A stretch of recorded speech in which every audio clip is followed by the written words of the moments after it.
మన విశ్వం ఎలా ప్రారంభమైందో తెలుసుకుందాం. శివుడు తన తాండవంతో సృష్టి ప్రారంభానికి సంకేతం ఇచ్చాడు.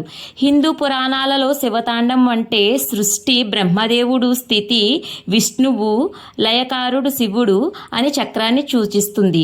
అలాగే శాస్త్రం ప్రకారం విశ్వం సృష్టి చెందిన తర్వాత కూడా అది ఎప్పటికీ విస్తరించుకుంటూనే ఉంది. చాలా చాలా సంవత్సరాల క్రితం మనం చూడగలిగే ఏమీ లేదు. ఎక్కడ చూసినా చీకటి మాత్రమే. అప్పట్లో సముద్రం లేదు, భూమి లేదు, తారలు కూడా లేవు. ఒక చిన్న బిందువు, మన కంటికి కూడా కనిపించనంత చిన్నది అంతా తనలోనే నింపుకుని ఉంది.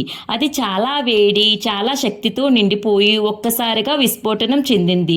ఈ పెద్ద విస్ఫోటనం వల్ల చిన్న చిన్న కణాలు వెలువడ్డాయి. దీన్నే సైంటిస్టులు బిగ్ బ్యాంగ్ థియరీ అని అంటూ ఉంటారు. ఆ కణాలు కలిసి హైడ్రోజన్, హీలియం అనే వాయువులుగా అయ్యాయి. కొన్ని లక్షల సంవత్సరాల తర్వాత ఈ వాయువులు, మేఘాలు కలిసి మొదటి తారలు ఏర్పడ్డాయి. తారలు కలిసి గ్యాలక్సీలు అయ్యాయి. మన సౌరమండలం అంటే సోలార్ సిస్టమ్ కూడా అలాగే ఏర్పడింది. భూమి కూడా అలాగే పుట్టింది. క్రమంగా భూమిపై నీరు వచ్చింది, జీవులు పుట్టాయి, మనం కూడా వచ్చాము. ఇప్పటికీ విశ్వం పెరుగుతూనే ఉంది. మరిన్ని తారలు, గ్యాలక్సీలు ఏర్పడుతున్నాయి.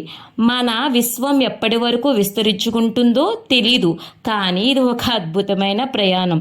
మన గ్యాలక్సీలోనే కాకుండా బహుశా ప్యారలల్ యూనివర్స్ అంటే పరస్పరాంతర విశ్వం అనేది కూడా ఉండొచ్చు.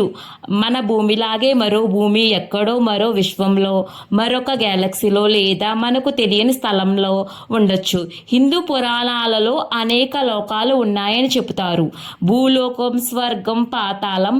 అలాగే శాస్త్రవేత్తలు కూడా అంటున్నారు బహుశా మనలాంటి మరొక భూమి, మరొక గ్యాలక్సీలు, సోలార్ సిస్టమ్ ఇలాగే ఉండొచ్చు కూడా అనుకుంటున్నారు. అక్కడ మనలాంటి మనుషులే ఉండవచ్చు కూడా అంటారు.